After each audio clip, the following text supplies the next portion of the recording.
Okay, so I was scrolling Twitter and then the algorithm decided to randomly give me a post related to Arcane. And I think the post is so interesting and now I decided to make a video about it.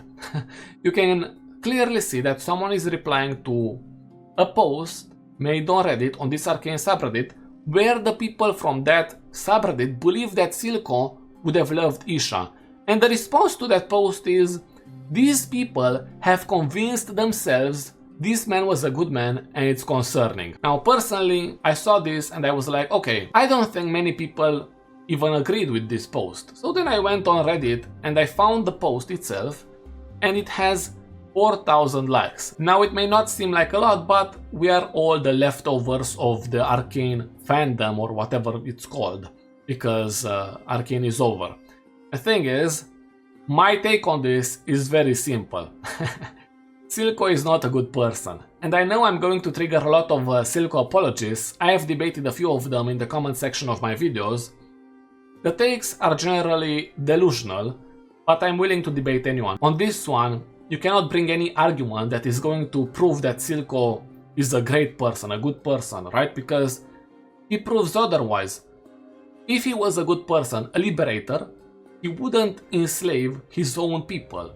He wouldn't use child labor, because yes, all of his factories, or at least that factory which was shown in Arcane, has child labor. Isha herself was child labor. Why do you think she was being followed by those goons?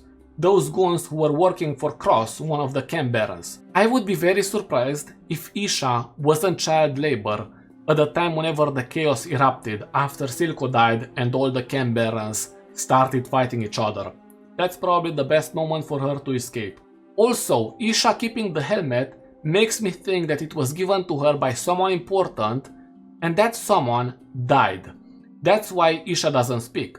As far as I've seen, the consensus is that Isha doesn't speak because of a trauma in her life. And who generated the trauma? Obviously Silco.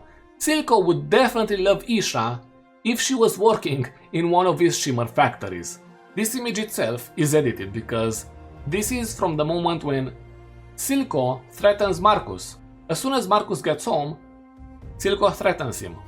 And it's obviously a threat related to his daughter. Silco doesn't care about anyone else's kid, and it's clear. He only cares about Jinx, and even that is because he believes Jinx is perfect. He also thinks about his own trauma with Vander. I don't even believe that Isha would get close to Jinx if Silco was alive. Especially because Jinx under Silco feels like a loner. It feels like she only listens to Silco, and Silco makes sure that Jinx only listens to him. Silco reminds me a lot of another character from The Walking Dead, the Governor.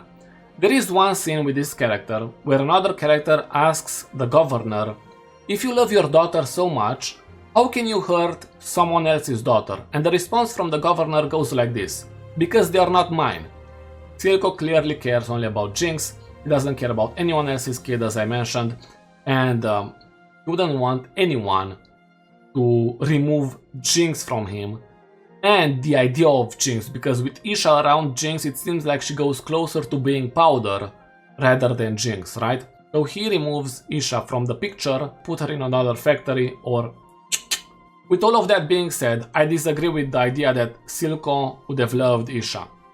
Maybe there is something else which I did not think about, and you can tell me in the comment section. I would be surprised if everyone is going to agree with me, which is fine. And besides that, thanks to these people for making the posts, and thank you for watching.